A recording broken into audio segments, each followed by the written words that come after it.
pode ser sim um grande ditador. Ele criou sim as leis trabalhistas, ou como você pode ter falado, complementado o que ele tinha feito, mas ele criou o quê? Para nos beneficiar. Beneficiou o povo de antes e nos beneficiou até hoje. E eu vou contar agora a história dele como pessoa.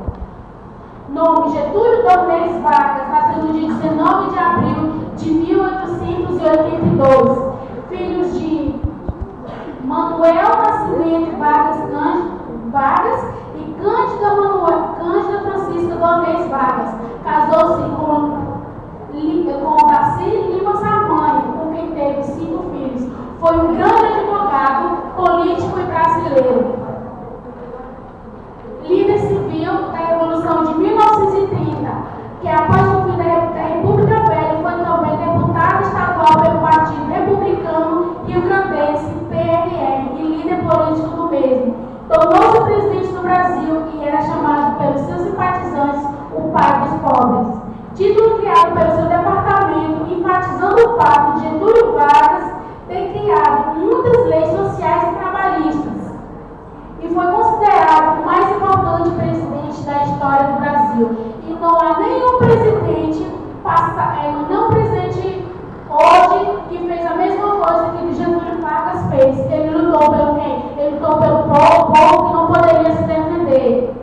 Fez leis que beneficiassem quem? Que beneficiou o povo de antes e até mesmo a nós. Nenhum presidente fez o que Getúlio Vargas fez naquele tempo. É isso que eu tenho a dizer, professora. Já que ele era tão beneficiado a toda a população pobre, então por que alguns pobres aí se manifestavam contra ele?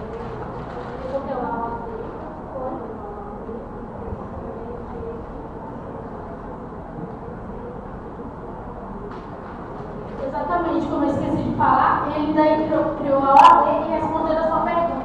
Algumas pessoas se manifestavam sim, que era as partes das pessoas mais pobres, se manifestaram sim, mas não a maioria, porque sempre tem os contra. Eu não vou dizer, ele foi um presidente perfeito, porque não foi perfeito, porque ninguém é perfeito, nós erramos.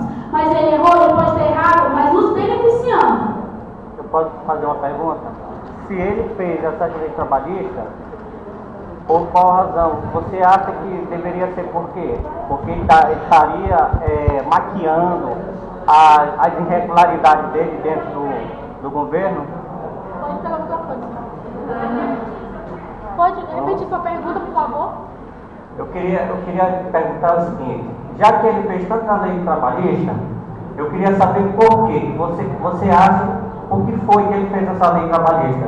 Será que não foi maquiando a irregularidade dele dentro do governo? Maquiando a ordem do governo? Não foi maquiando a ordem do governo. O que eu tenho a lhe dizer?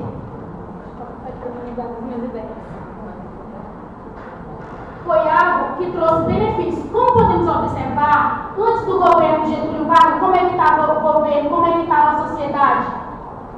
O voto, quem poderia votar era quem tinha dinheiro. As pessoas tinham um voto aberto, ia lá, estavam riscando a sua própria vida. E ele fez o quê? Ele mudou tudo, porque ele sempre pensou na parte mais fraca. Em nenhum momento ele tentou dar um golpe assim no governo, sempre foi ajudar. A intenção dele foi essa. E hoje que nos beneficia até hoje, né? Porque se não fosse por ele, a gente estaria o quê? Num estado totalmente diferente, num país totalmente diferente do que nós estamos hoje.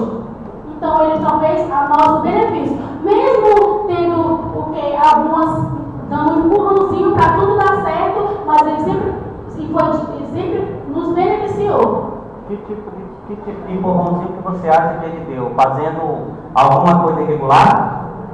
Não, alguma coisa irregular, eu não posso dizer isso. Alguma coisa irregular. Porque ele tinha o quê? Ele tinha pessoas que o criticavam. Exatamente. Aí ele tinha que fazer alguma coisa. Na nossa lei você sabe que a gente não pode dizer empurrãozinho. Ou a gente diz. A gente está entrando num debate pessoal agora. Eu sugiro o seguinte, tá?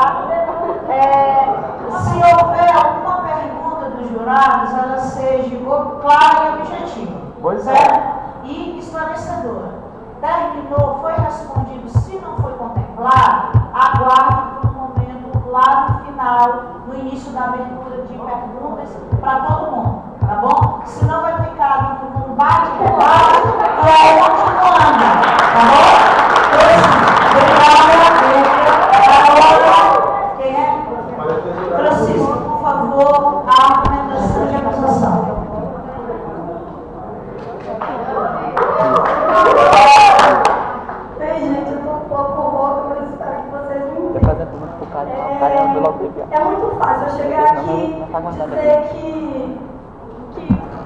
criou isso, criou aquilo, mas isso não justifica ele ter implantado uma ditadura no nosso país. Isso não justifica. Isso não justifica pessoas terem morrido, entendeu? Pessoas terem sido presas para criar isso. Eu não acho necessário que ele tenha feito tudo isso para a gente ter isso hoje. Isso não justifica nada do que foi dito aqui. Quantas pessoas sofreram, entendeu? Para a gente ter isso aqui, eu não acho. Então, ele era foi um governo centralizado, onde tudo passava por ele. A lei de censura que ele criou a DIP. Vocês acham isso certo? Vocês queriam ter vivido essa época de ditadura? Vocês queriam ter acontecido como aconteceu com a Olga Benário, entendeu? Que foi morta por um luxo de Vargas, entendeu? Eu acho que nada disso justifica. Eu não queria ter as leis trabalhistas do jeito que a gente tem, já que Vargas criou, sendo que muitas pessoas sofreram, muitas pessoas foram maltratadas para a gente estar aqui hoje, entendeu? Eu acho que nada disso justifica.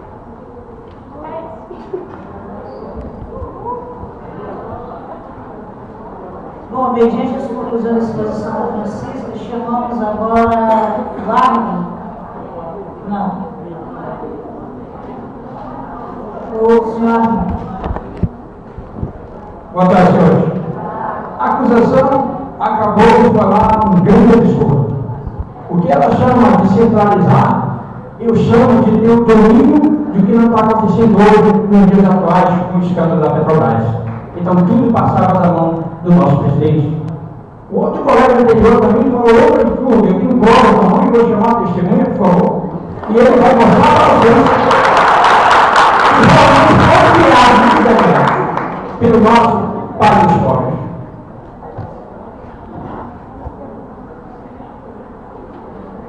Boa tarde, pessoal. Boa tarde. Bom, andei fazendo uma pesquisa na internet simples e essas simples pesquisas a gente buscou vários decretos, leis assinados por Getúlio Vargas, mostrando que foi no período dele que houve mudanças. Tá? Eu vou fazer uma leitura simples aqui, rápida, para mostrar algumas provas para vocês. Tá bom? Então, decreto número 19.402, de 14 de janeiro de 1930, cria uma Secretaria de Estado com a organização do Ministério dos Negócios da Educação e da Saúde Pública. Tem alguma coisa para falar contra? Aqui é a prova. Decreto número 19.413, 26 de novembro de 1930. Cria a Secretaria do Estado com a organização do Ministério do Trabalho, Indústria e Comércio. Getúlio Vargas. Decreto-Lei número 5.452, de 1º de maio de 1943. Aprova a concitação das leis do trabalho. Essas leis do trabalho, vocês sabem o que dizem, né? Que fala sobre férias, tempo de trabalho semanal, descanso semanal. É isso? Lei número 185, de 14 de janeiro de 1936, institui as condições de salário mínimo aos trabalhadores. Decreto-Lei número 399, de 30 de abril de 1938, aprova a execução da Lei número 185, de 14 de janeiro de 1936, que institui as condições de salário mínimo. Uma revogação da lei anterior. Decreto número 19.770, de 19 de março de 1931, regula a sindicalização de classes patronas e operárias e das outras providências. Getúlio Vargas. Decreto número 22.132, de 25 de novembro de 1932, institui juntas de conciliação, julgamento, regulamento e assunções. Getúlio Vargas. Decreto número 24.272, de 21 de maio de 1934.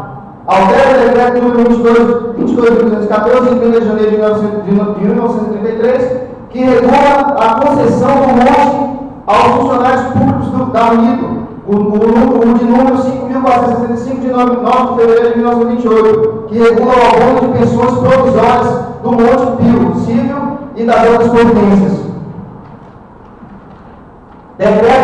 24.274, de 22 de maio de 1934. Cria a Caixa de Aposentadoria e Pensões dos Trabalhadores em caprichos e armazenas de café e das outras providências. Decreto número 24.275, de 22 de maio de 1934. Cria a Caixa de Aposentadoria e Pensões de Operários, Estimadores e outras providências.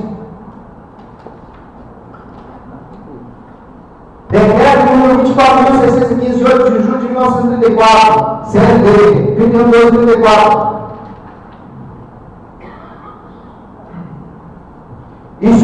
Cria o Instituto de Aposentadoria e Pensões dos Bancários. Decreto número 19.408, de 18 de novembro de 1930. Reorganiza a Corte de Apelação e das outras providências. 1932, Código Eleitoral, época de Getúlio Vargas. Primeiro Código Eleitoral que foi feito no Brasil, na época de Getúlio Vargas. Regulariza, voto direto, voto secreto, homens e mulheres acima de 20 anos, para mulheres que exercem função pública.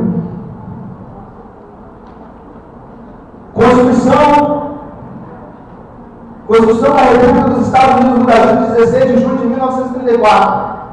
Alguém conhece a Constituição? Tem um. Só um minuto.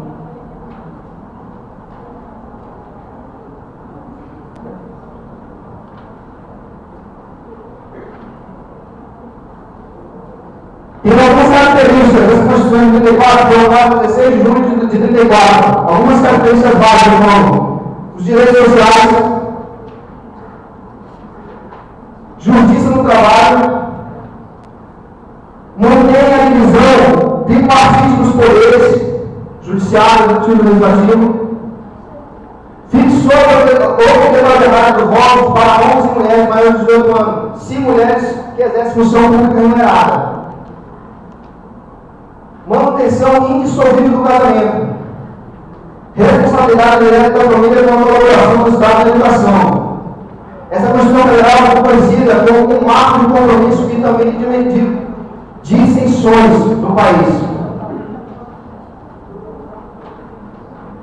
Então, essas provas que a gente adquiriu na internet é simples, a gente vai buscar da era Vargas, de 1930 a 1945, teve um espaçozinho que entrou de 1950 a 1954, 1951 a 1954.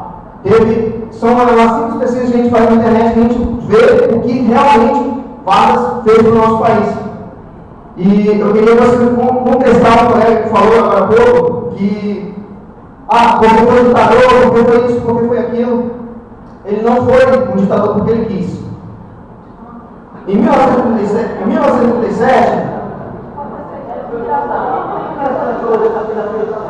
não foi um ditador, deixa eu explicar. Ele descobriu um plano comunista. Todo o governo dele descobriu um plano comunista. Que, para defender o povo dele, ele teve que implementar algumas regras que o povo julgou ele como um ditador. Mas a intenção dele era somente proteger o povo dele. Ok? Obrigado. Só complementando, permita-me, a defesa, e eu peço até aos nossos colegas de acusação, que esse ditador fez tudo isso. Está provado. Esse ditador quebrou tudo isso. Eu tenho aqui figurando um secretário particular. Esse camarada, que eu vou apresentar para vocês aqui, nada mais é que meu amigo Luiz, secretário particular, nosso amigo e presidente Getúlio Vargas. Eu vou fazer duas perguntas para ele, para provar para vocês esse centralizador, como é totalmente inverso. Eu gostaria que você falasse para nós, você foi amigo pessoal do nosso presidente Getúlio Vargas, como ele via o dinheiro público. Getúlio Vargas sempre dizia, o dinheiro não é meu, não é seu, é do povo o dinheiro. Então, nenhum gasto era aprovado senão pela autorização dele. Isso eu quero mostrar para a acusação que isso não é centralismo, isso é domínio de administração. Como é que ele via os funcionários dentro do governo? Ele sempre via por que tantos funcionários, né? Porque se houvesse muitos funcionários, então algum ia ficar parado, ia ter pouco funcionários sem ter trabalho para fazer. Esse ditador é totalmente inverso do que nós vemos hoje. Por isso que eu peço que vocês absorvem Getúlio Vargas.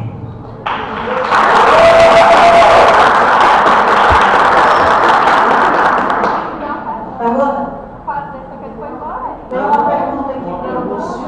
Tem vários advogados de defesa, vocês podem fazer que a gente se apresente. Tá, mas eu queria perguntar porque está direcionado no que vocês falaram. Pode ser, então nós estamos sendo Sobre vários decretos que vocês falaram, eu também dei uma lida de todas as leis. Ele criou a Lei de Segurança Nacional. Vocês acham justo as penas e reclusões que eles fizeram só pelas pessoas que estavam até perto de alguns movimentos praticados por essas pessoas, elas foram torturadas, presas? Você acha justo que isso, como forma de domínio do presidente, você acha isso que foi necessário essa lei para ter o domínio que o senhor mesmo falou? Provavelmente nem foi apresentado prova muito tortura. Não, mas foi criada a lei. Podem apresentar provas?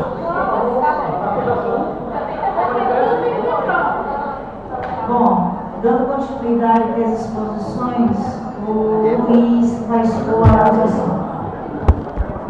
Boa tarde a todos. Com a máxima vênia aos nossos defensores que fizeram aí a defesa rasa de Getúlio Vargas, e me desculpem pelo rasa, é que vocês leram aqui em média 10 decretos, ou seja, o governo de Getúlio Vargas era tão centralizador que ele governava por decretos. O poder legislativo era subjugado a Getúlio Vargas. Getúlio Vargas, ele colocava interventores nos estados. Ninguém tinha autonomia. Ele mandava em tudo. E ai, eu repito, ai de quem ousasse contrariar Getúlio Vargas. E aí os senhores nos convidaram, eu vou dizer convidaram, a apresentar provas de que Getúlio Vargas era um ditador. Porque me parece que o Google, o grande oráculo, só serve para vocês para capturar provas rasas do tal pai dos pobres. Otomar Pinto, aqui em Boa Vista, era amado por muitos. No entanto, na Praça das Águas, existe um busto de um jornalista como eu, que antes de ser advogado, me pus na condição de jornalista, de um jornalista que foi assassinado, porque contrariou os preceitos, as ideias de Otomar Pinto. João Alencar é um mártir da imprensa maranhense, porque assim como tantos outros que sucumbiram à ditadura Vargas, contrariou as ideias de Otomar Pinto. Os dois têm similaridades na altura, nos métodos de atuação política. Eles se travestiam de pais dos pobres para mascarar como atuavam politicamente. Mas vamos lá aos exemplos.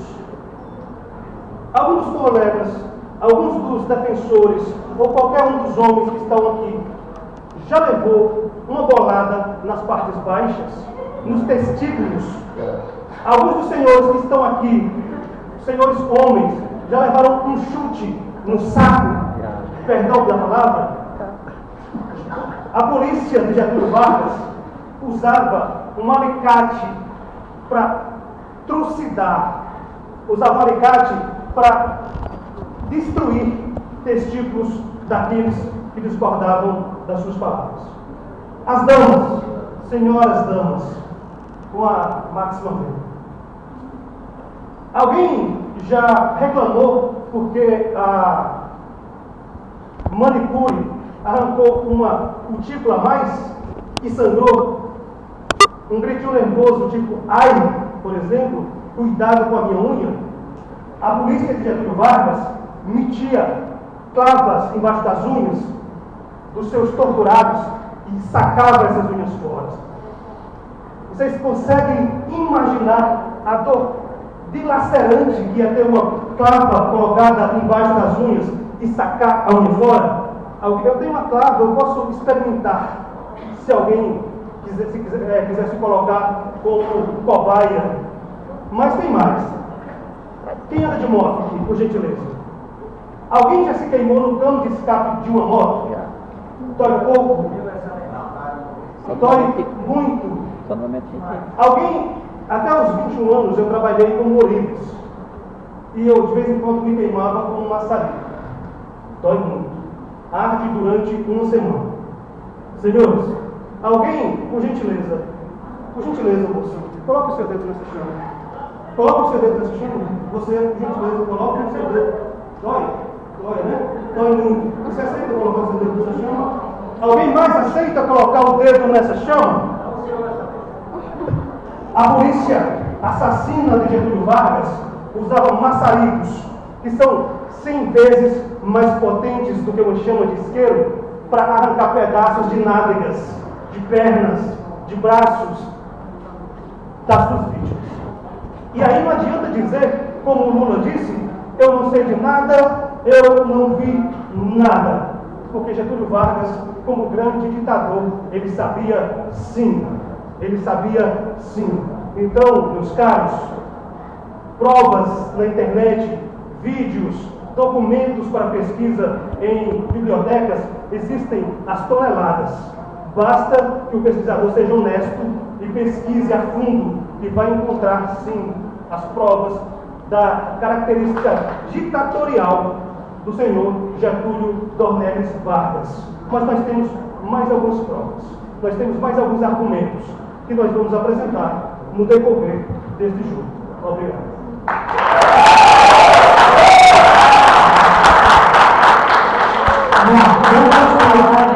Nós chamamos para proferir a defesa a Kátia.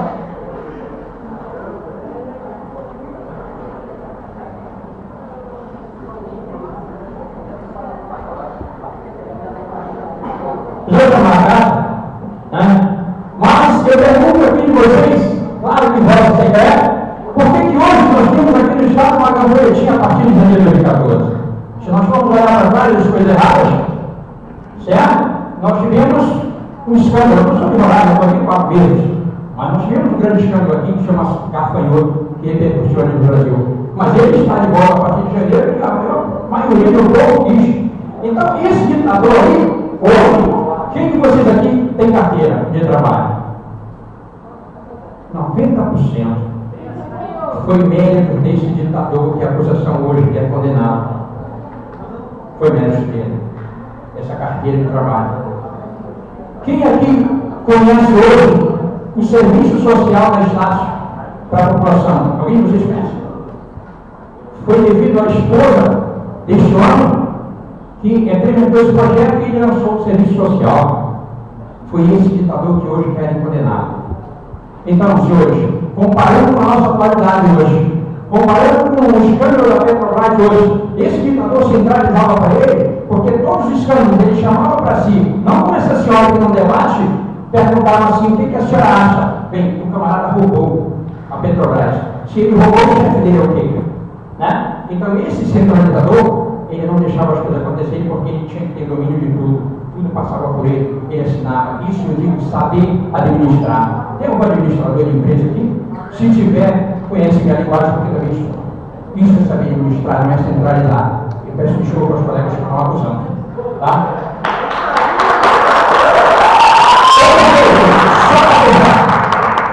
E o único que teve peito, vocês já viram na história, durante o presidente, algum presidente levar o salário mínimo a 5%? Eu tenho aqui, eu não vou chamar mais para lá no livro, né? Chocolate, não é isso, né? Ele fez um projeto para, justamente quando o negócio estava pegando, chocolate, você apresentou o projeto junto com o presidente na época para acrescentar devido à grande crise, para melhorar. Nós estamos defendendo aqui que este homem era o pai dos pobres. Eu estou produção dos povos, que ele beneficiou. E vocês apresentaram um projeto que levava naquela época o salário para 5%, não é isso? O que aconteceu? Foi a demissão.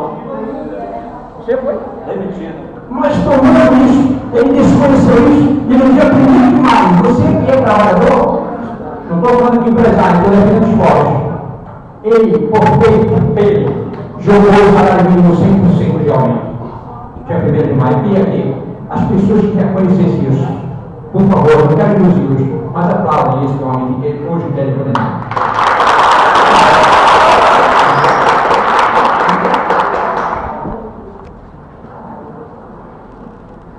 Bom, dando continuidade agora, Tainara, para a acusação.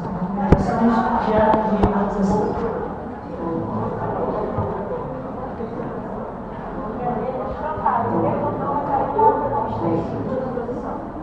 Boa tarde. Eu vou falar um pouco sobre a vida de uma das mais famosas, conhecidas vítimas de Vargas. Eu vou falar sobre Olga Benário, a esposa de Luiz Carlos Prestes.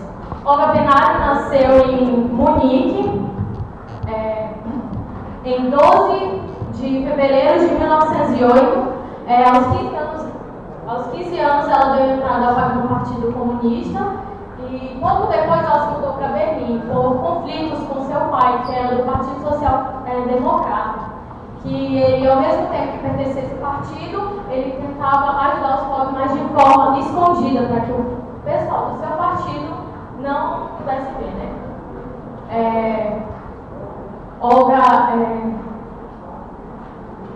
ela se mudou para Berlim e, com o passar dos anos, ela se tornou uma líder comunista da Alemanha. Nessa época, Luiz Carlos Prestes residia na União Soviética e ele foi para lá em 31 e morou até 34. Em 34 ele conseguiu ser aceito no Partido Comunista Brasileiro e com isso ele voltou para cá por Nova York. Ele e Olga foi determinada a ser sua guarda-costas e eles vieram como se fosse um casal para camuflar. Eles chegaram aqui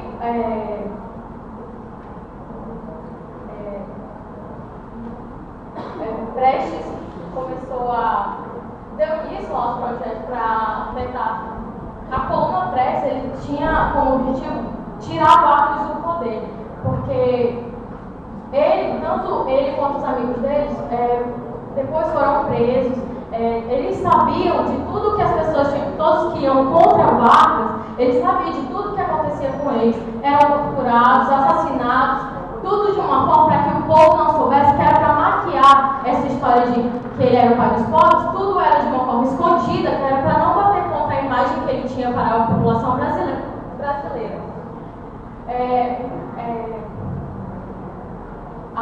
O movimento de Prestes não deu certo e ele foi preso, ele e Olga. Olga, que estava falando com ele, foi presa também porque ela foi direcionada a uma prisão para mulheres. Aí eles foram ao julgamento e Prestes ele não foi condenado, só ficou preso. Já Olga foi condenada e no Supremo Tribunal ela foi a julgamento e no julgamento eles decidiram que ela seria deportada. Naquela mesma época estava acontecendo a Alemanha nazista, ou seja, ela foi deportada direto. Todos sabiam que, como ela era judia, ela era um presente de Vargas para Hitler. Ela foi deportada, grávida de um brasileiro, tentaram um indulto para ela não ir, mas Vargas não aprovou o indulto e ela foi deportada.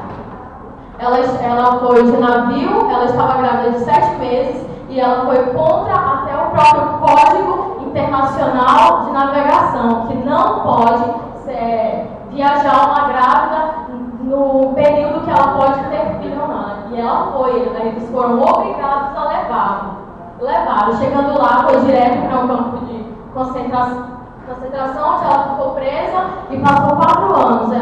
Ela teve sua filha, né? Quando ela foi para lá, teve sua filha e só pôde ficar com ela até terminar o período de amamentação. Terminou o período, eles entregavam a criança por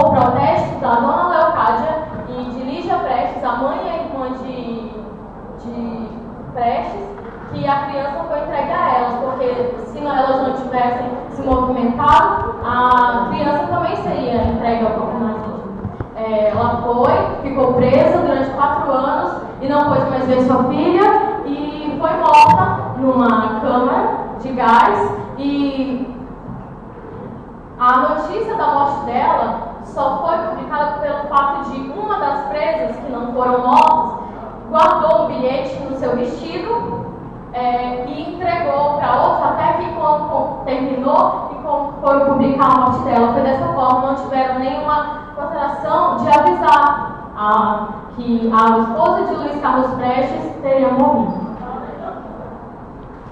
Sem falar nas torturas que ela teve, né, na câmara de gás, a forma que ela entrou e a forma como ela foi para a morte é uma coisa absurda. As torturas, surravam, faziam um trabalho escravo com eles. Eles eram cobaias dos médicos nazistas para avanços na medicina. Faziam com gêmeos, eles colocavam líquido azul nos olhos para tentar fazer olhos azuis. Eles faziam várias experiências, matavam muitas pessoas e mesmo assim, mesmo sabendo de tudo isso, Vargas foi contra o indulto dela e mandou ela como presente para Hitler.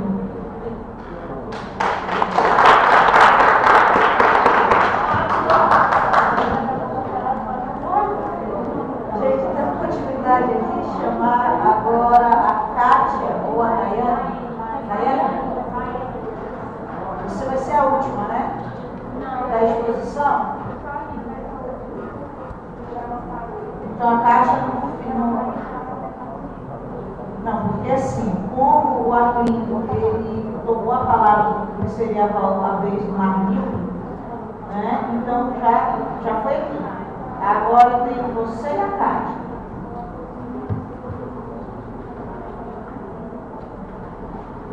Boa tarde, senhores. Boa tarde. Como vocês podem perceber, tem muitas acusações, mas também muita defesa em relação ao nosso eterno presidente da República. Por quê? Ele foi um ditador para alguns, ele foi o pai dos pobres para muitos. Ele não só foi o pai dos nobres, ele foi conhecido, além disso, como o pai dos pobres. Tem uma passagem na Bíblia para aqueles que são cristãos e aqueles que não são, a gente se prende somente a um homem que trabalhou muito temente a Deus. Que o quê? Ele seguiu as normas de Deus. Como dizem que a palavra do povo é a palavra de Deus. Getúlio Vargas, ele foi representante desse povo. Do povo que clamava a ordem, do povo que clamava a organização, aos sindicatos trabalhistas. Muitas vezes saíram em notas em jornais conceituados da época. Não estou falando de blá blá blá, de conversa fiada, não. Eu estou falando de dados, de filmagens da época. Cenas como essa aqui, que mostrava o quê? Que Getúlio Vargas falava claramente ao povo, ele falava para o povo entender. Porque se ele estendesse a sua linguagem clara, como ele sempre gostava de falar, ele ia atender o raciocínio daquele que era mais estudado, daquele que era menos estudado. O que adiantava governar para uma elite? Só aqueles que seriam sempre beneficiados. A minha colega da acusação veio falar de Olga Benário, eu concordo, ela foi uma das revolucionárias do mundo, eu diria. E um livro sobre o documentário da sua vida mostra sua luta com o Carlos Prestes. Só que nós estamos tratando aqui de um presidente brasileiro. Ela devia questões a seu país, a questões que ela abordou com o seu país. E aqui nós estamos tratando do nosso eterno presidente Getúlio Vargas. Ele nasceu, como vocês perceberam, no Rio Grande do Sul. Aos 16 anos, quem sabe ou quem já sabe, vamos reforçar. Aos 16 anos ele já era soldado. Aos 20 ele foi sargento. E aos 25 ele se formou em Direito. Foi deputado estadual, foi convidado para ser deputado federal. E foi convidado depois para ser ministro da Fazenda pelo anterior presidente a ele, Washington Luiz. Não é para qualquer um, não é para qualquer político. Ainda falando da em nosso estado, eu trago a vocês uma profissional que hoje ela é aposentada devido às revoluções do nosso eterno presidente da República. Lembrando só uma coisa, levante o dedo aqui quem viu alguma revolução sem derramar uma gota de sangue. Qual foi a revolução que nunca foi derramada uma gota de sangue? Qual foi? Nem Jesus Cristo agradou a todos. Nem Jesus Cristo. E Getúlio Vargas não seria o primeiro. Eu trago aqui a nossa professora, que ela vai depor um pouco sobre o que foi Getúlio Vargas e suas grandes obras na época em que a senhora trabalhava. Vocês podem dizer que ele é um ditador, vocês podem acusar ele do que for, mas hoje sou aposentada. E hoje, graças a ele, eu pude naquele tempo me contabilizar por 8 horas diárias trabalhistas. Pude ter tempo para minha família, pude ter tempo para organizar minhas aulas, pude ter tempo para fazer exatamente aquilo que eu queria. Tinha tempo para organizar minha vida, tinha tempo para trabalhar. Eu não tenho mais nada a dizer a vocês. Obrigada.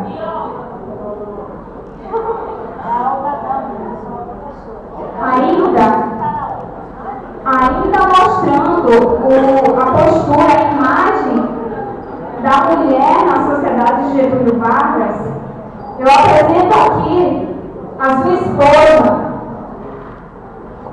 que veio testemunhar não somente pelo lado do homem que viveu ao lado dela, criando seus filhos, mas como a postura do político que ela também via em casa.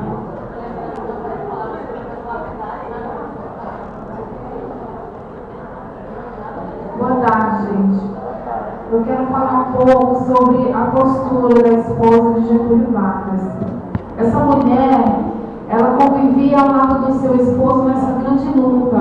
Era uma luta pelo povo brasileiro. Era uma luta que o presidente, no caso Getúlio Vargas, ele não descansava. No caso, eu acho que ele dormia umas 4 horas por dia. Porque o pensamento dele era em beneficiar o povo. Ele não pensava simplesmente nele, como hoje nós temos muitos políticos que visam, a melhoria para a sua família e para si próprio. Não. Getúlio Vargas, ele se doou. E juntamente com ele, sua esposa. Por causa da sua esposa, hoje nós temos os programas sociais. Por causa da sua esposa, muitas crianças naquela época podiam falar que tinham leite para tomar. Por causa da sua esposa, muitas mulheres de militares podiam trabalhar juntas, porque os seus esposos estavam lá lutando, estavam na guerra. E por causa dela, hoje nós podemos ter vários benefícios sociais. Gente, o trabalho que aquela mulher fez foi um trabalho que é de muita importância. Foi um trabalho que ajudou muitas pessoas, ajudou crianças, ajudou principalmente as mulheres que viviam muitas das vezes sozinhas em casa porque os seus esposos não estavam. E aquela mulher, ela pensava naquelas mulheres. Eu quero trazer algumas coisas que ela fez que até hoje nós vemos, no caso, o abrigo Cristo Redentor, a casa do pequeno jornaleiro. Se você for lá no bairro da Saúde, até hoje essa casa existe. É um lugar que beneficia jovens, é um lugar que ajuda jovens. Então, o que eu quero dizer é que hoje nós temos vários programas sociais que está funcionando desde aquela época. E se fosse algo ruim para a população, se fosse algo ruim para as pessoas, já não existiria mais. Mas hoje, se nós formos buscar, tem vários benefícios. Então, foi uma mulher que estive sempre ao lado do meu esposo. Eu estive sempre ajudando ele e eu posso dizer que tudo que ele fazia era pelo povo, tudo que ele fazia era pensando no povo. E se ele desagradou alguns, essas pessoas que ele desagradou foram pessoas que pensavam em si próprio, foram pessoas que pensavam em prejudicar os pobres, pessoas, grandes empresários que visavam enriquecimento e não pensavam nas pessoas que tinham sua família para sustentar, não pensavam nas pessoas casa. E esse grande governador, esse grande presidente que foi Getúlio Vargas, ele ficou na memória e até hoje nós nos baseamos nele, porque ele foi uma grande pessoa. Obrigada. As considerações da defesa, quero só salientar um dos projetos do nosso eterno presidente da República foi a inserção dos deficientes físicos por meio do INSS. O que acontece? Muitas pessoas puderam se aposentar, mesmo aqueles que não contribuíram porque eram mendigos naquela época. E o que aconteceu? Com a Previdência Social, Getúlio pôde abraçar aqueles que não contribuíram. E eu quero só fazer uma pergunta para as duas partes. Vocês abririam mão dos direitos trabalhistas que hoje vocês têm?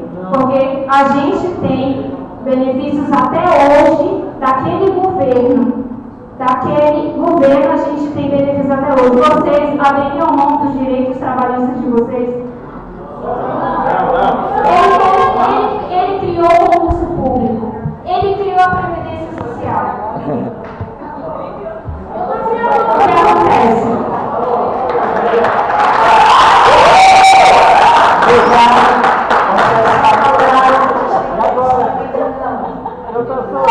O Luiz está retornando ao lugar do Emerson.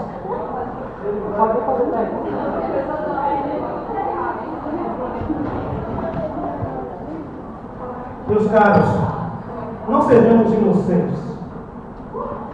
Os defensores, os caríssimos defensores, eles atuam como se fossem representantes do malfadado DIP, o Departamento de Imprensa e Propaganda, que maquiava todas as mazelas do governo de Getúlio Vargas, um ditador travestido de pai dos pobres e transformado em propaganda, ilusão de ótica para os incautos. Vale lembrar, além de tudo que já foi dito pelos acusadores antes, que o Brasil de Getúlio Vargas, o Brasil de 1930 até 50, era um Brasil analfabeto, onde as pessoas não tinham instrução. E se hoje o grau de instrução aumentou e a propaganda política consegue manipular, que dirá em 1930 a 1950? Eram pessoas facilmente manipuláveis. Mas vamos falar do pai dos pobres. Senhores pais, quem tem filho aqui, pai que tem filho, você torturaria seu filho, papai? Você bateria com um cacetete na cabeça ou na coluna do seu filho, pai? Getúlio Vargas, o pai defendido por vocês, o homem bonzinho, ele batia nos seus filhinhos. Ele torturava seus filhinhos por meio da sua polícia. Então, este homem de pai, eu não queria, nem como padrasto, sinceramente falando. Mas vamos aos relatos sobre as torturas. Eu presumo que cada um dos homens, dos seres de sexo masculino que estão aqui, prezam pelo seu piu-piu, para não falar outro palavrão. Pois bem, Getúlio Vargas, ele patrocinava crimes como esse aqui. Um determinado cidadão, imaginem, mentalizem, preso, amarrado, tem o seu pênis, no seu pênis, enfiado um arame até a proximidade da bexiga, e aí o torturador de Getúlio Vargas, o homem da polícia mantida por Getúlio Vargas, acende aquele instrumento que eu falei agora há pouco, um maçarico, com uma chama 100 vezes mais potente do que um isqueiro, capaz de derreter metal, ouro, prata, cobre ou outro equivalente, e acende o ferro. Imaginem as cócegas que esse homem sentiu. Coisíssima nenhuma. Esse homem foi torturado. Ele foi para o inferno e voltou com um ferro enfiado na sua uretra e aquecido com maçarico, derretendo uretra adentro. Imaginem o que qualquer um de vocês, defensores, sentiria. Tentem pegar um espinho de laranja e tentem colocar na cabeça do pênis de vocês e vejam o que vocês sentem. Era assim que Getúlio Vargas tratava aqueles que discordavam deles. Mas, damas, minhas queridas, louras e morenas, vejam só o que Getúlio Vargas fazia. Todo mundo acha o estupro um crime hediondo, pois o pai dos pobres, ele estuprava aquelas mulheres que discordavam dele. O Getúlio Vargas, ele pegava esponjas, a polícia mantida por Getúlio Vargas, esponjas embebidas em mostarda. Vocês sabem o que é mostarda? Que metia na vagina das mulheres prisioneiras. Pensem na reação legal que essas mulheres sentiam, na sensação de gozo, ao contrário dessas mulheres sentiam. Elas eram aviltadas, violentadas, estupradas política e espiritualmente pelo papai dos pobres que vocês defendem. Mas não paramos por aí. Nós temos ainda o depoimento importante do Carlos Marighella, que foi um lutador que lutava contra o Getúlio Vargas, que era chamado de comunista e que teve aplicados palmadas com caniços nos pés. E foi ele também que teve esse arame enfiado na uretra e aquecido com maçarico. Gente, convenhamos, em nome do poder, justifica cometer uma atrocidade dessas? Getúlio Vargas era tão apegado ao poder, mas tão apegado ao poder, que ele preferiu dar um tiro nos miolos a entregar o poder para outras pessoas. Ele preferiu sair da vida e entrar na história como ditador que travestiu seus atos de papai dos pobres, maquiando com propaganda pelo DIP, enquanto escondeu suas atrocidades cometidas há anos a fio. Getúlio Vargas é, sim, um dos maiores ditadores do mundo. Vocês, senhores defensores, afeitos à pesquisa no Google, procurem os 10 maiores ditadores do mundo, da história da humanidade. Getúlio Vargas está entre eles. Getúlio Vargas... Eu sinto muito desapontá-los, sinceramente. Sinto tremendamente em desapontá-lo.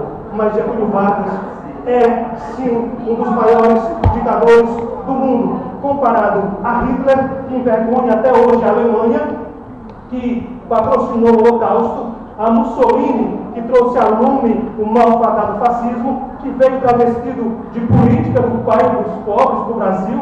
O que Getúlio Vargas foi um ditador fascista à moda do Tupiniquim. É isso, gente.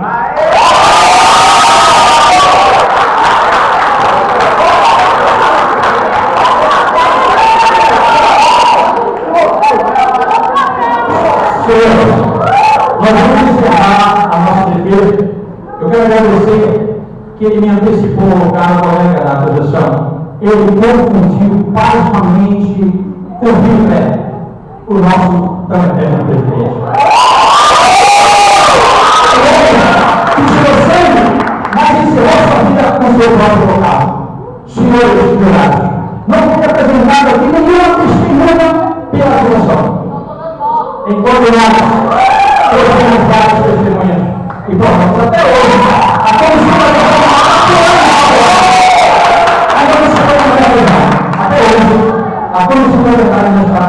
por isso, senhores jurados, nós vamos encerrar agora. Mas antes disso, eu quero citar o senhor, o pai dos pobres.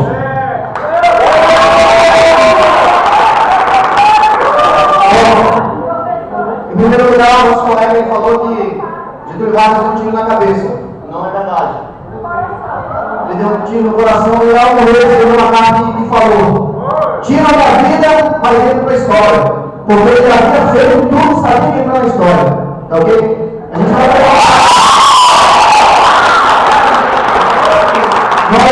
apresentar um vídeo, 3 ou 4 minutos do vídeo, que mostra Getúlio Vargas no seu discurso em 1º de maio de 1943, se não me falha a memória.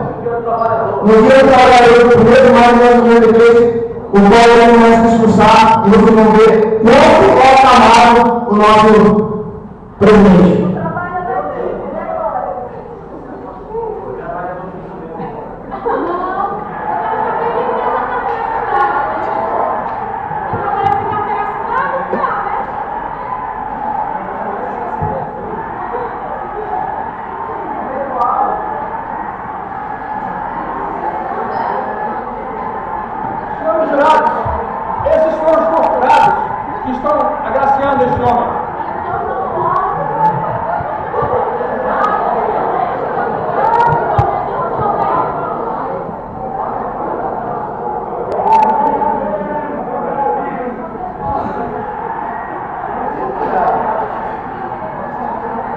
Essa questão do pessoal de acusação que o presidente da República está falando.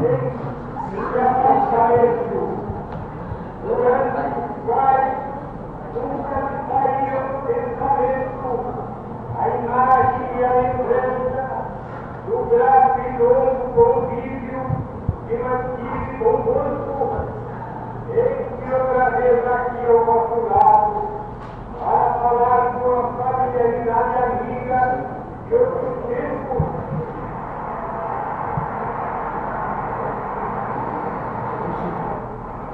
E para dizer que vocês, assim defendendo os interesses mais legítimos do povo, e promover as medidas indispensáveis ao bem-estar dos trabalhadores.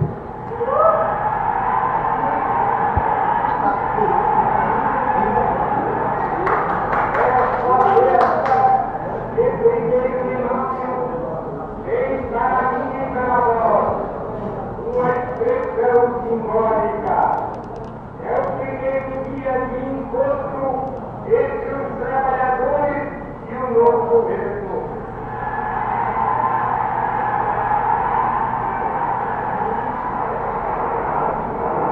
E é uma emoção que retorna ao vosso ouvido esse ambiente de convívio e de festa nacional.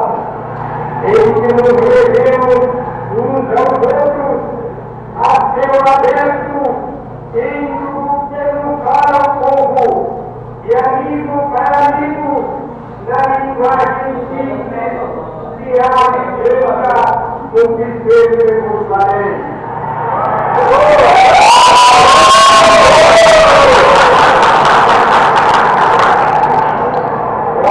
Glória a Deus do Brasil.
provas nós obtivemos na internet, através do site do Planalto, através do site da Câmara, através de fontes seguras, porque o nosso colega, infelizmente, não trouxe provas concretas que acusou, mas a gente, até agora a gente não sabe.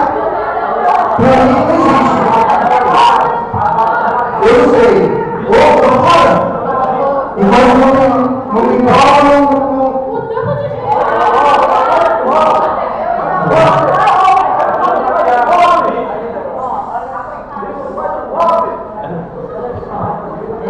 de acordo com o controle que eu fui fazendo aqui, organizando, o Arlindo e o acabou se expondo inúmeras vezes, porque eles acreditaram de duas exposições aqui. Então, tecnicamente, o grupo de acusação tem direito a duas exposições e tem igualdade de debate. Então, como a defesa já concluiu, eu abro agora para as duas exposições da acusação, e aí eu tenho escrito ainda, tá? Em exposição extra, a Raquel e o Márcio José. Tá? Qual é a sugestão? Também já são 5h05, já está adiantado da hora. O que eu sugiro? A gente faz as exposições, tá? A turma B, na quarta-feira, do dia 5, tem o segundo tempo de aula? Não. Mas dia 5 tem a palestra, o congresso, não? Não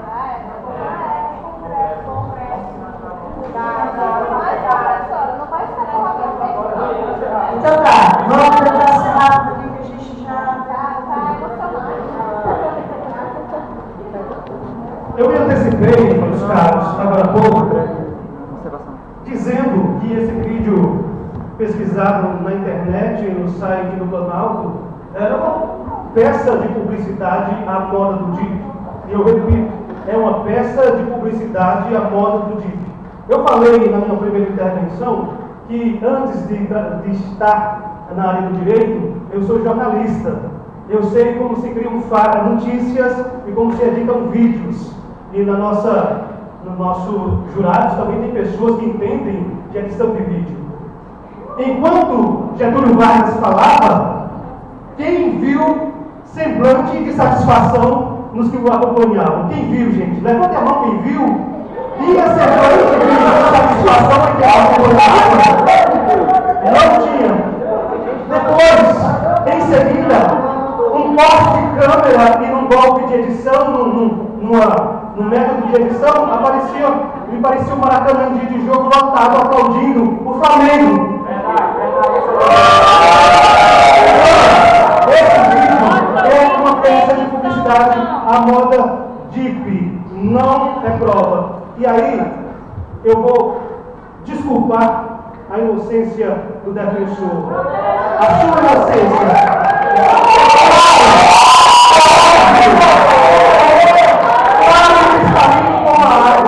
Não tem prova de tortura, porque os torturados morreram, meu caro. Eles sucumbiram. Eles foram mandados dessa para outra por Getúlio Vargas e a sua polícia. Não existe prova de tortura. Os torturadores não deixam vestígios, porque eles não querem ser incriminados. E aqueles que não suportaram a tremenda e atroz dor da tortura, eles morreram. As provas estão enterradas. São seres humanos que foram trucidados.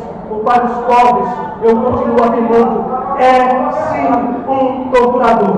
Aí eu peço a vênia da digníssima jogadora ao me corrigir quando eu falei que ele deu um tiro nos miolos. Mas eu também fiz letras, eu entendo de semântica. Eu quis dizer que ele preferiu morrer, preferiu tirar a própria vida ao entregar o poder. Preferiu morrer do que entregar o poder. Logo, eu sustento novamente, nenhum benefício, nenhuma benesse que Getúlio Vargas tenha feito em nome dos seus filhinhos, supostos filhinhos que vocês o defendem como pai dos pobres justifica as milhares de vidas que foram tiradas pela manutenção do poder. Um crime atroz, um crime de lesa humanidade, ele não tem justificativa em supostos atos maquiadores de perversão. Os psicopatas, eles parecem pessoas boas, mas eles são assassinos contumazes. Não estou dizendo que eu não sou psicólogo, não sou psicólogo, mas o método muito parece com o de um psicopata, que parece, deixa transparecer sua face bondosa e age de forma cruel na surdina. Esse foi Getúlio Dornelles Vargas. Quanto aos aplausos, eu sou jornalista. Alguém já foi para uma cobertura de nomeação de secretário no Palácio do Governo? Eu já fui a dezenas. O governante está lá e tem uma pleiade de puxa-sacos aplaudindo. Cargos comissionados que dependem do emprego para ficar ali aplaudindo o governante. Logo, ali é peça de propaganda novamente. Obrigado.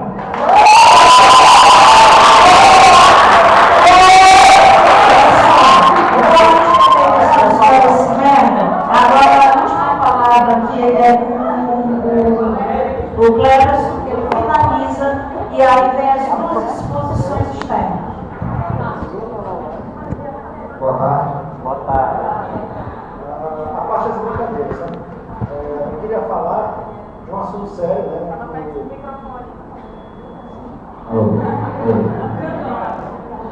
É um artigo da revista PUC, né? São provas aqui. Falou-se que era um homem temente a Deus, né? Vou trazer aqui para próximo da gente. Nós estamos aqui em Roraima, acima da linha do Equador, e lá em Macapá, próximo a Iapoque, tinha um campo de concentração lá. Aqui é a prova, está lá na PUC. Várias pessoas foram mortas lá. Isso aqui não é brincadeira, a gente está até brincando aqui, isso é legal. Mas só que Clevelândia é um distrito proibido, ninguém pode entrar lá. Os militares tomam conta lá ainda. E lá foram enterradas várias pessoas lá. Isso não é brinquedo. E a respeito da nossa acusação aqui, é se ele foi um ditador ou não. Vários da defesa já falaram até que ele é ditador. Nós estamos até cumprindo aqui com a discussão, mas que ele é um ditador, até a própria defesa já falou que ele é um ditador.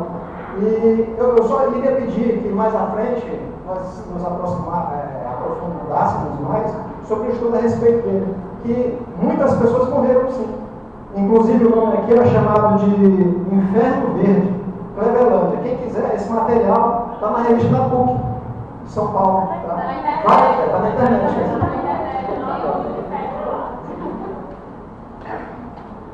Os criminosos que ele mandava para lá, até aqui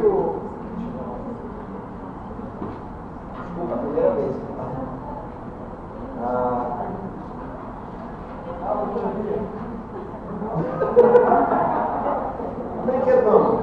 Brinquedo não, quando é da sua vida aí, que a gente está falando aí, a coisa muda.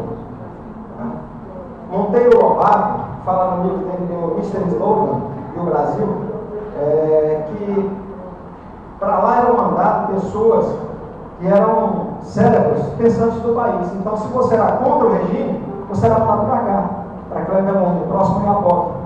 Aí as pessoas perguntam, não, mas ninguém ouve falar disso, mas é proibido ir lá, e as pessoas para lá foram, todas morreram. Está aqui a prova. Tá? Obrigado.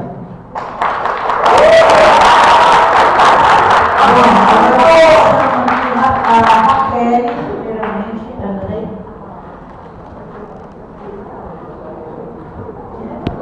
Então, boa tarde a todos. Boa tarde. Estava nos meus planos aparecer aqui, mas eu sou penetra, né? Não apareceu. Eu vou começar fazendo uma pergunta para todos. Quem que gosta de festa? Quem gosta de fazer reunião em casa, reunir a família, aniversário, festa de casamento? Todo mundo, né? Todo mundo gosta de reunir a família. Então, antigamente, Coisa séria, né? Antigamente, na época da ditadura, pelo que fomos pesquisar, o que a gente descobre? É que antigamente não podia fazer reunião familiar se fosse mais de 12 pessoas na sua casa, porque era considerado como um ato ilícito. O governo mandava a polícia, a guarda na tua casa para te prender, porque ficava com medo de ser uma reunião que fosse algo extremamente contra o seu governo. Então, por isso que eu comecei fazendo a pergunta para vocês. E outra coisa, a colega começou dizendo que Getúlio, ele criou as leis trabalhistas. Discordo completamente. Ele não criou, ele implantou. A colega falou que citou a fonte de 1917, é isso?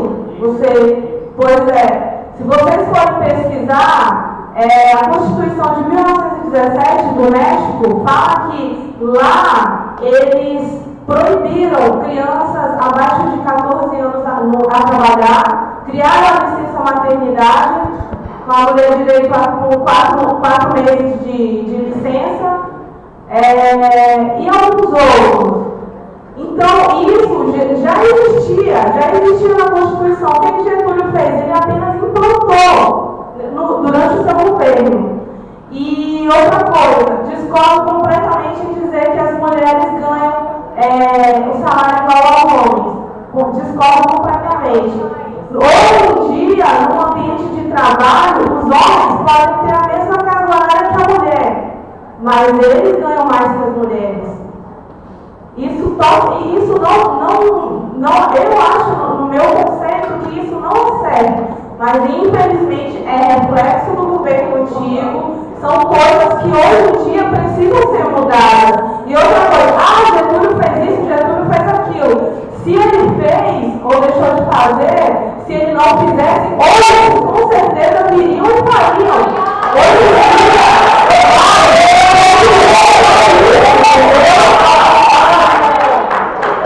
então, a ditadura antigamente não deixava. Ele implantou. Porém, se você fizesse greve, se você fosse um trabalhador, se você fizesse greve, o que aconteceria? Você seria punido. Ele controlava a massa trabalhista, entendeu? Então, eu deixo aqui as minhas considerações. Liderar. Enfim, eu deixo aqui o meu modo de pensar, a minha maneira, que ajudou vocês. Eu concluí as exposições, agora também uma exposição extra do Márcio José. Está aí?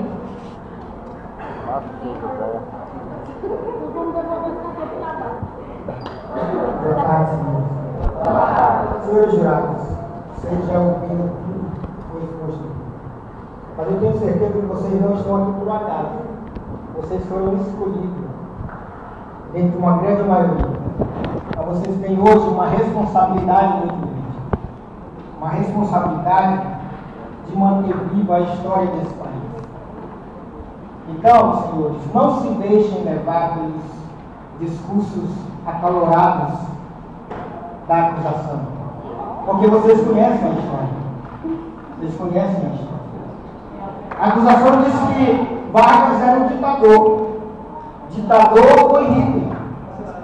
Os senhores conhecem alguma avenida aqui chamada Adolfo Hitler? Os senhores conhecem alguma avenida chamada Getúlio Vargas?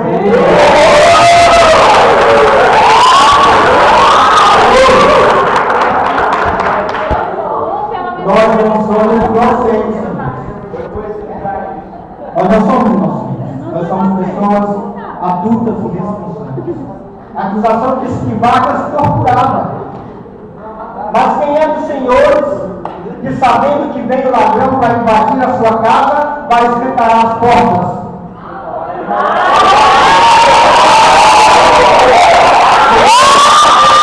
O que vocês chamam de tortura, nós chamamos de defesa.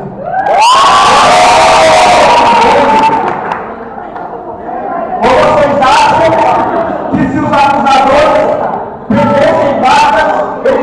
daria para esse malabaqueiro descansar? Vocês acham que se os acusadores prendessem Vargas, ele ia passear na ilha de Margarida?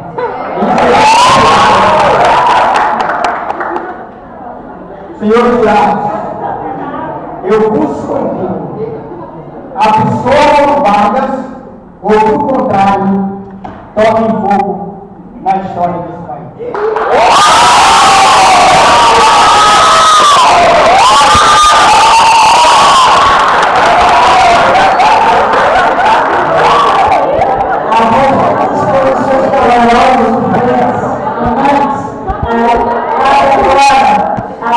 Aos jurados apresentar a sua avaliação, seu voto. Lembrando que, na realidade, não é só, vocês não só levaram em consideração a exposição que foi feita aqui por todos os grupos, ambos os grupos, as ambas, defesa e acusação, mas principalmente vocês também estão levando em consideração todas as informações que vocês coletaram, se prepararam e buscaram ou tiveram o próprio entendimento sobre esse período.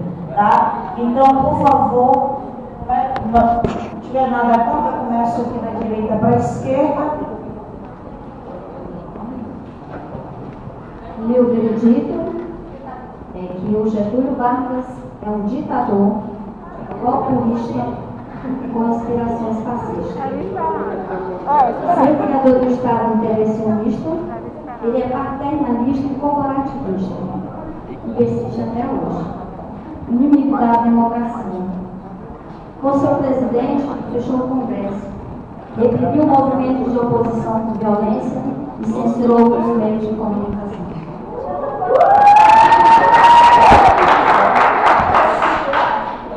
Está influenciando o jurado. Com o pé. Só se for com o pé.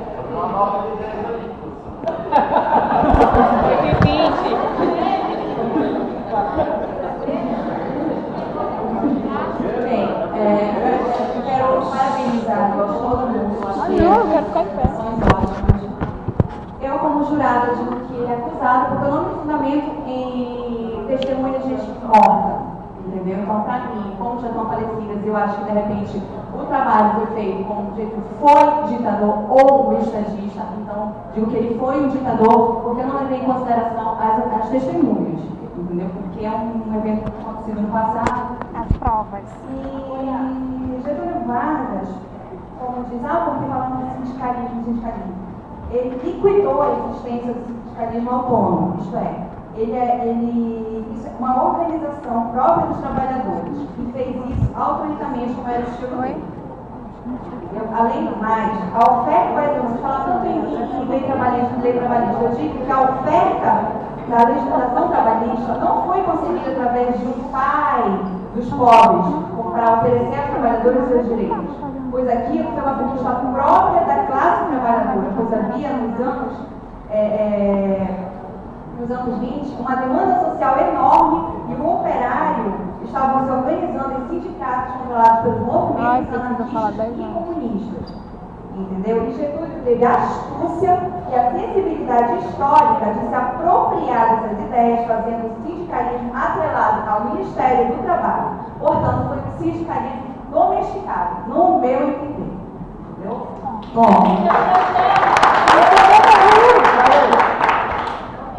Eu queria falar também, parabenizar as equipes e falar que também, no começo, antes de pesquisar e a fundo procurar livro e biblioteca, eu pensava justamente que ele era só os pais dos pobres. Só que não. Uma pesquisa mais profunda mostrou que ele era só isso. Então, ele, no meu ver, ele foi um político que ele era ardiloso e astuto. De forma a agradar a grande massa da população, ele implantou melhoras trabalhistas, mas ao mesmo tempo ele tirava os seus direitos de, por exemplo, o voto. Ele tirava o direito da população de escolher quem presidiria o país, né? E implantou a censura da imprensa e manteve no poder às suas mãos. Então, no meu ver, ele foi um ditador, sim.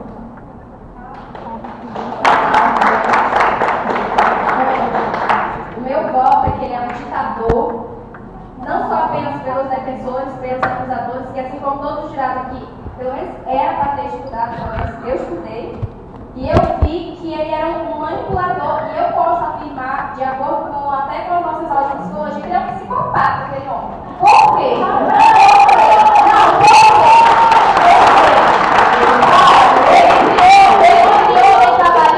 Criou lei trabalhista, você hipócrita para dizer que ele fez a industrialização, fez a cadoblagem, fez vários benefícios. Mas para que ele fez isso? Ela está como júri,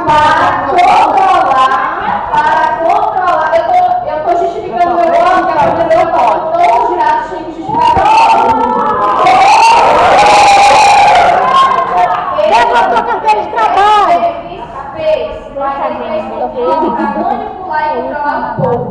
E outra, ele fez várias pessoas aplaudindo, fez, mas ele não seria idiota de colocar vídeos, rádios, imagens dele torturando as vítimas dele.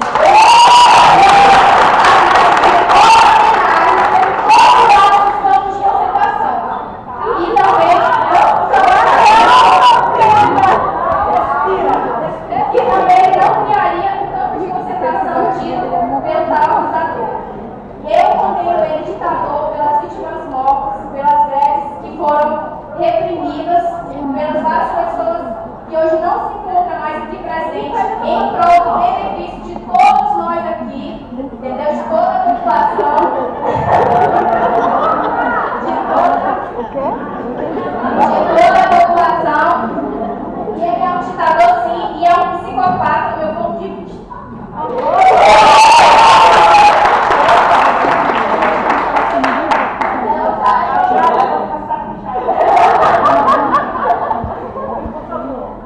Bom, quero agradecer a todos aqui que estiveram representando aqui.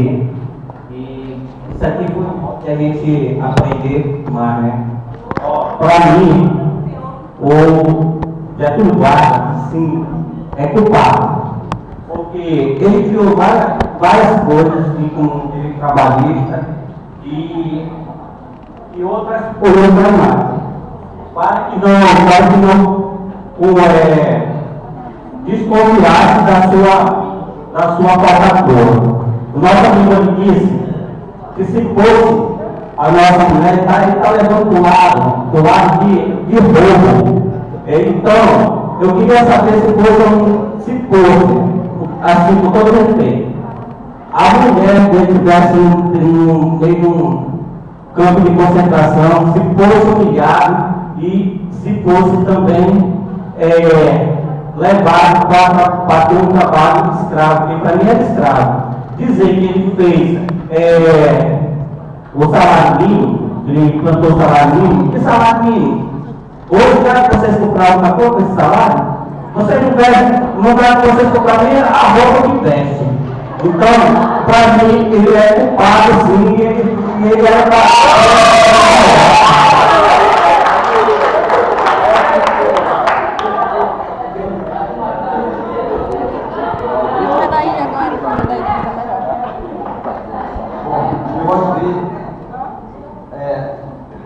as partes acusadoras não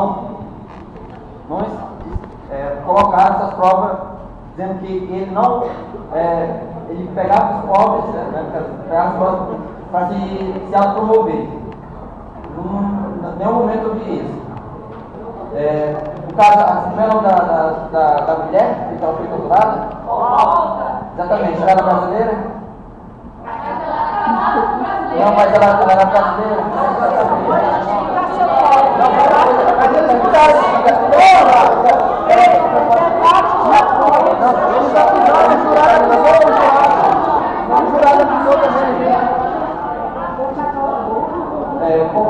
Ou por aí da turma, sim, que as pessoas foram procuradas, mas para proteger a sua casa. Então, no caso, eu absorvo.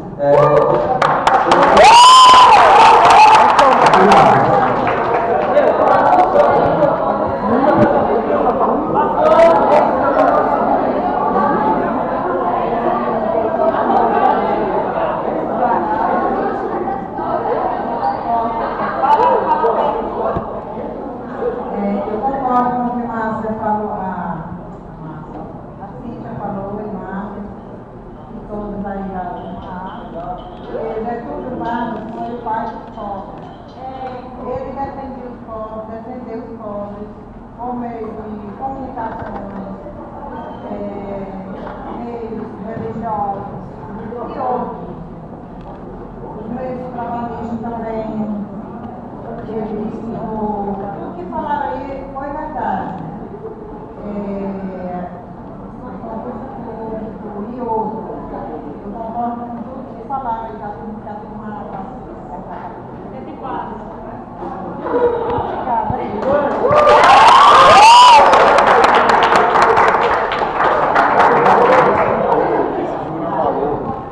A acusação e a defesa se posicionaram, cada um dentro daquilo que entendeu, né?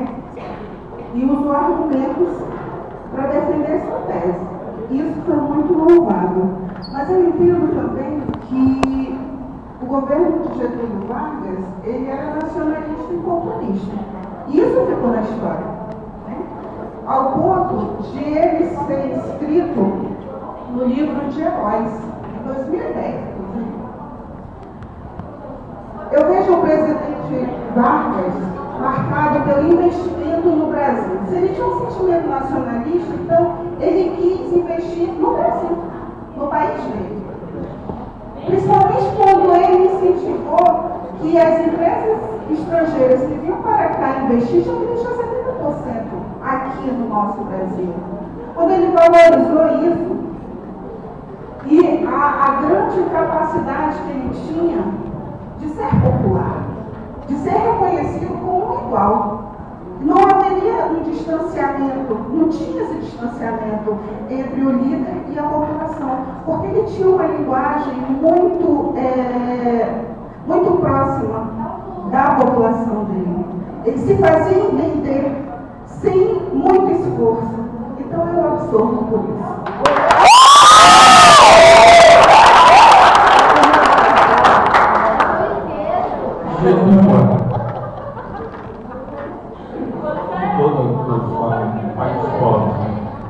Eu digo pai dos pobres porque ele transformou o Brasil, ou seja, tirou o Brasil daquela dependência, aquele episódio rural, injetou, converteu o Brasil, industrializou ele, tirou daquela forma, fez que o Brasil fosse reconhecido ao mundo afora, que não era reconhecido naquele tempo.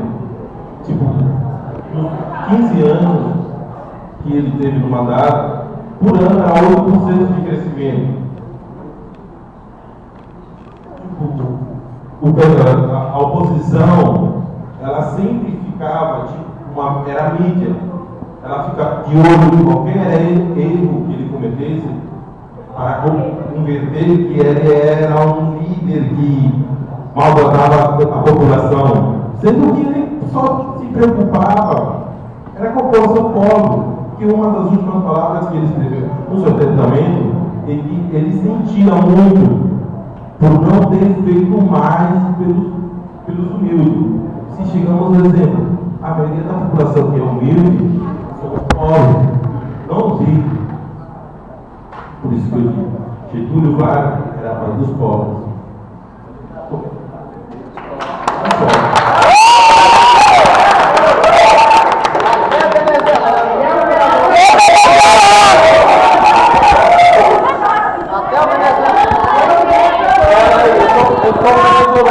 Eu conheço, o cara fez muita coisa.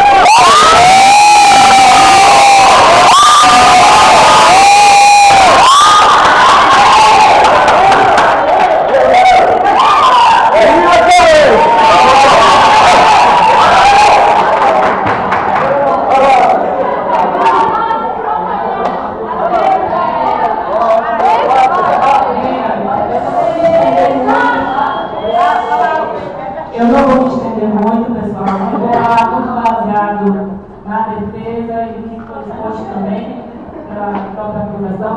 Mas o meu veredito vai ser pela inocência de Getúlio quanto à acusação de ditador, porque, a meu ver, independente de tudo que foi dito, não há realmente provas relevantes que comprovem os crimes de tortura e assassinato. E também, por considerar, pode ser que seja uma estratégia de marketing, chamado de pai dos pobres, mas o fato é que ele deu um grande passo no nosso Brasil, hoje que a gente tem de conceito social e trabalhista para os trabalhadores, independente do interesse maior dele, mas ele deu o pontapé inicial, ele implantou, e muita coisa hoje continua, então, ainda de origem do governo dele, certamente porque foi uma forma acertada, porque se não fosse, hoje já não existiria muita coisa que foi implantada no governo dele. Então, eu acredito sim que, independente do que se possa dizer, ele teve muito a contribuir para o Brasil, sim.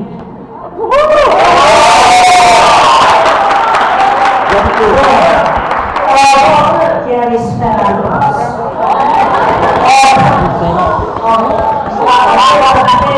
Foi colocado dois grupos diferentes, duas salas diferentes, e cada um vai puxar a sardinha para o seu lado. Tá? Então, assim, o grande que mas também a intenção era só realmente apresentar mais novas informações, novas pesquisas, novas visões sobre o período de ambas as partes, quem estava acusando, de quem estava defendendo, mas também quem teria dar o seu voto no final. E esse objetivo foi atingido. O grande negócio é o seguinte, que Vargas foi o nome do seu tempo. Tá? Por que eu estou colocando isso? Ele foi o ditador? Foi. Sem a menor sombra de dúvida. Ele atuou de forma manipuladora, ele reveu e manipulou a Constituição em benefício próprio, e hoje ainda vai discutir isso com a turma C, com a turma B. C. Então o que acontece? Agora só também tem uma coisa. Era próprio daquele período os regimes centralizadores, os líderes autoritários, os expoentes político-administrativos do país, que estavam impulsionando o país, os seus países, ingressando no modo de produção capitalista, no mercado internacional naquele momento, eles também seriam os pobres. Isso significa dizer que Getúlio, na medida certa, quando era necessário cooptar a massa trabalhadora e a massa industrial no seu projeto, ele fez por meio da consolidação das leis trabalhistas, por meio da criação dos Ministérios do Desenvolvimento da Indústria e Comércio, da Educação, de tudo que vocês apresentaram aqui, efetivamente, e dando a ideia de que ele estava realmente preocupado com a população, justamente com o objetivo de cooptar essa população no seu projeto.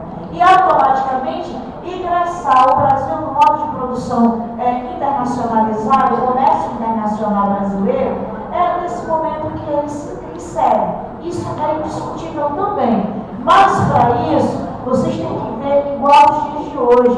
Aquilo que eu já coloquei várias vezes para todas as turmas. Nós temos um regime republicano presidencialista de caráter parlamentarista, onde toda a legislação, todas as políticas no âmbito econômico, social, cultural e político, elas têm que passar pela égide do Congresso Nacional. E para passar pela égide do Congresso Nacional, para não passar pela égide do Congresso Nacional, tem que se implementar por meio da força do autoritarismo, inclusive manipulando a legislação e a Constituição brasileira. Isso é indiscutível. Exatamente. Então, nessa perspectiva, ele foi um ditador, indiscutivelmente, mas também foi para os pobres. E como eu disse, é próprio daquele momento. Todos os líderes, até a década de 50, a nível mundial, todos eles, antes de serem ditadores, implementarem seus regimes autoritários, uma administração autoritária nos seus estados nacionais, eles tiveram que, primeiro, lembra lá o patrimonialismo. Lembra do Weber? Logo no início do semestre eu falei para vocês irem ler e buscar entender esse conceito. Primeiro, eles tinham uma atuação paternalista também, além de patrimonialista. Então, automaticamente, Vargas foi ditador, foi, mas também foi dos países pobres. Como eu disse, ele foi mais do seu tempo. A grande discussão cabe a vocês, principalmente no âmbito da análise da organização do judiciário e na organização da jurisprudência brasileira, a partir da Constituição de 1934, 1937, comparando com a de 1946 e a de 1988, perceberem juridicamente, no âmbito jurídico, internacional e da jurisprudência brasileira, como Vargas é qualificado como, querendo ou não, presidente da República Federativa do Brasil. Isso é uma tarefa que cabe a vocês. Primeiro, vocês têm que lembrar que Vargas jamais iria para a júri. Jamais. Ele ia ser julgado junto ao TSE. Já começa por aí. Segundo, a gente já discutiu, nós temos 11 juízes que saem não sei de quem, do Congresso, do Poder Executivo, passa pela égide do Congresso Nacional e volta de novo para o martelo final do Executivo. Então, essa estrutura do Poder Judiciário, do Supremo Tribunal Federal hoje, condenaria Vargas como ditador? Se vocês estivessem como juízes desse tribunal, vocês o fariam? Percebe? Então é isso que é o que vocês têm que buscar. É essa compreensão, é esse entendimento. Que vocês, como futuros profissionais da área, sejam como bacharéis, como funcionários públicos, sejam como realmente advogando, qual é o posicionamento de vocês com Vargas. Ele foi ambas as coisas. Isso é indiscutível. Afinal de contas, ele precisava implementar um projeto político, administrativo, econômico, cultural e social para o país. Como as meninas colocaram a ideia, falando sobre o papel, a atuação da mulher de Vargas, o sistema AS é implementado no Brasil no bojo do Estado Novo. E aí esse sistema AS deflagra hoje